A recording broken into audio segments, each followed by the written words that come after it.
jemaah haji Indonesia di Tanah Suci akan dilaporkan langsung oleh Eti Juwitasari dari kota Madinah.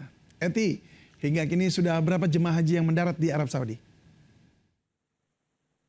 Ya, David dan juga pemirsa nih, dapat diinformasikan dari Madinah, Arab Saudi, sudah ada 38 jamaah haji Indonesia mendarat di Bandara Amir Muhammad bin Abdul Aziz, Madinah, Arab Saudi ini. Dan hari ini sendiri dijadwalkan akan ada 18 kloter jamaah haji yang akan tiba di Bandara Kota Nabi ini.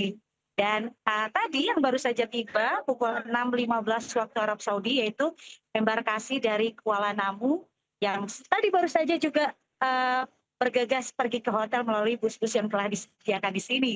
Dan ini imbauan bagi para jamaah haji yang sudah tiba di Madinah dan sudah menerima konsumsi untuk dapat mengkonsumsi makanannya sesuai label yang terdapat di atas kemasan.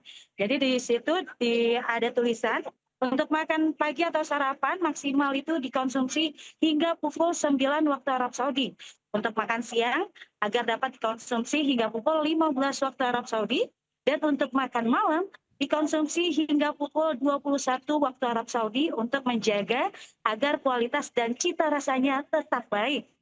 Dan hari ini merupakan hari Jumat pertama bagi para jamaah Indonesia untuk dapat merasakan bagaimana rasanya sholat Jumat di Masjid Nabawi. Kita akan informasikan kembali bagaimana excitednya karena hari ini masih pagi. Nanti akan saya laporkan untuk di program selanjutnya. Kembali kepada David dan pemirsa. Baik, kami tunggu informasi selanjutnya. Selamat bertugas kembali, Eti. Pemirsa, setelah 14 tahun penantian, undangan yang dinanti akhirnya tiba. Pasangan suami istri pedagang jamu di Boyolali, Jawa Tengah pada tahun ini bersiap memenuhi panggilan berhaji menuju Tanah Suci. Pasar Sugingan Boyolali menjadi saksi perjuangan Hadi Wiono dan istrinya Sutiah. Selama 30 tahun, pasangan asal Desa Winong ini menjual jamu gendong untuk menyambung hidup. Setiap hari mereka berangkat sejak pagi menawarkan jamu racikan sendiri kepada pengunjung pasar. Dari hasil berjualan yang tak menentu, keduanya menyisihkan uang sedikit demi sedikit. Prinsip hidup sederhana serta konsistensi menabung menjadi kunci. Sejak tahun 2012 mereka memberanikan diri mendaftar haji. Meski harus menunggu belasan tahun, tekad mereka tidak pernah goyah. Untuk melunasi biaya haji, mereka tidak hanya mengandalkan berjualan jamu, tetapi juga ternak sapi. Jadi saya bersyukur banget bisa kayak gini, nggak ngira. Nabungnya itu tidak pasti, ya. Kadang sedikit, kadang banyak. Kalau ada 10.000 ya 10.000 itu per hari. Kerja keras serta keteguhan hati itu kini berbuah manis. 10 Mei 2026, keduanya dijadwalkan berangkat ke Tanah Suci. Meski hari keberangkatan semakin dekat, Hadi dan Sutiah tetap berjualan seperti biasa. Dari Boyolali, Jawa Tengah, Tata Rahmanta, iNews melaporkan. Nasib tragis dialami dua wanita asisten rumah tangga di Bendungan Hilir, Jakarta Pusat. Diduga diperlakukan tidak baik, keduanya nekat kabur dengan melompat dari lantai 4. Satu ART tewas dan satu lainnya patah tulang kaki dan tangan.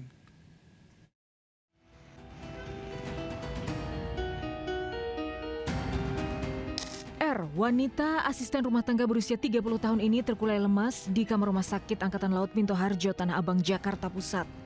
Tulang tangan dan kaki patah setelah melompat dari lantai 4 rumah sekaligus indekos milik majikannya di kawasan Bendungan Walahur, Buntu, Tanah Abang.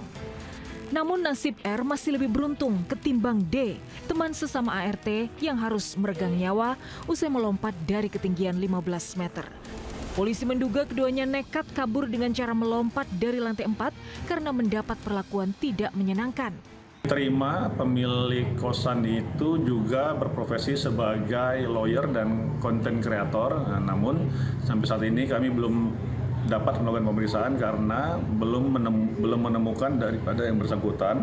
Juga rumah di lantai 4 juga masih belum mau membukakan pintu untuk kita interogasi. Polisi masih meminta keterangan pemilik rumah indekos yang juga merupakan seorang konten kreator. Apa yang dialami R dan D hanya satu dari sedikit kasus kekerasan pekerja rumah tangga yang terungkap. Nyatanya ada ratusan kasus lain tidak tertangani karena lemahnya perlindungan hukum bagi pekerja rumah tangga. Angin segar bagi PRT baru berhembus pekan ini setelah DPR mengesahkan RUU Perlindungan Pekerja Rumah Tangga atau PPRT yang mandek 22 tahun. Dalam RUU PPRT, setiap pekerja rumah tangga baik yang direkrut secara langsung maupun melalui yayasan mendapat hak-hak yang dilindungi secara hukum. Pekerja rumah tangga minimal berusia 18 tahun digaji sesuai kesepakatan dengan majikan. Berhak mendapat waktu ibadah, waktu istirahat, mendapat cuti dan THR. Majikan juga harus memberikan jaminan kesehatan dan jaminan ketenaga kerjaan. Hak-hak tersebut tercantum jelas di kontrak kerja yang disepakati PRT dan pemberi kerja. Kan manusia ya, jadi kita selaku penanggung jawab pekerja juga wajib gitu ya memberikan seperti jaminan kesehatan gitu kan, terus juga jaminan perlindungan dia. Gak mesti harus kita BPJS gitu, tenaga kerjaan, gak mesti, karena dia kan istilahnya takut gak betah itu, takut gak kerasan aja gitu. Menjadi undang-undang. Undang-undang PPRT tidak hanya memberi perlindungan bagi pekerja rumah tangga, tapi juga kejelasan bagi para pemberi kerja soal hak dan kewajiban masing-masing pihak. Tim Liputan iNews melaporkan. Seorang siswi SD nekat melompat dari lantai 3 Pasar Serangan dan Pasar Bali diduga pengaruh game online. Korban selamat namun patah tulang.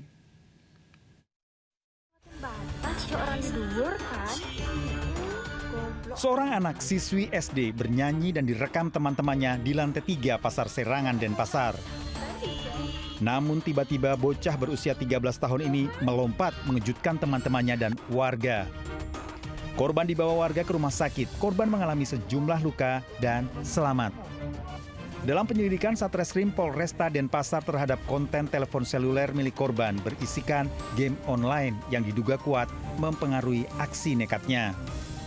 Korban kita yang jatuh ini ada terindikasi termotivasi ya dengan adanya salah satu game ya yang memang kalau kita lihat dan kita juga sudah koordinasi dengan psikolog ya memang ada sedikitnya peran ataupun imbas gara-gara game itu akhirnya dia ingin mencoba tren tersebut. Dihimbau para orang